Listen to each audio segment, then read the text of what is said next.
Imaginez ce que ça peut être à 27. Le président Macron a parlé aussi de la dissuasion nucléaire qu'il pourrait être partagée.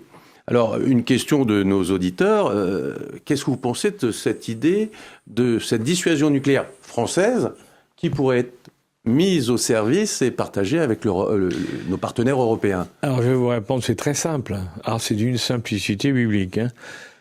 Pour un exemple, les Pays-Bas, parce qu'on dit que c'est les premiers qui seraient attaqués par les Russes si jamais il y avait quelque chose. L'Estonie est attaquée par les Russes. Dans le cadre du partage, eh bien, les Français décident d'envoyer une bombe atomique, de nucléaire, donc frapper par le nucléaire la Russie avec une bombe française. On est bien d'accord.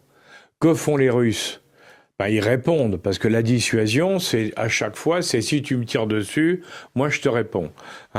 Donc ils tirent une bombe à qui ? À l'Estonie ou... Non, et ils tirent une bombe où ? Ils tirent une bombe sur Paris, sur Notre-Dame, ou sur la mairie de Paris, ou sur l'Élysée. Alors, Paris vaut une messe, mais est-ce que l'Estonie vaut Paris ? Voilà. Et alors justement, ça veut dire quoi ? Ça veut dire que l'Estonie n'aura pas eu de bombe atomique, mais nous, on aura été volatilisés au niveau de Paris.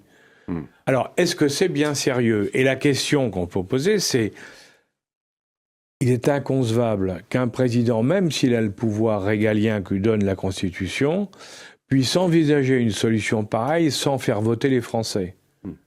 Parce que c'est la vie des Français qui est en jeu. On est bien d'accord.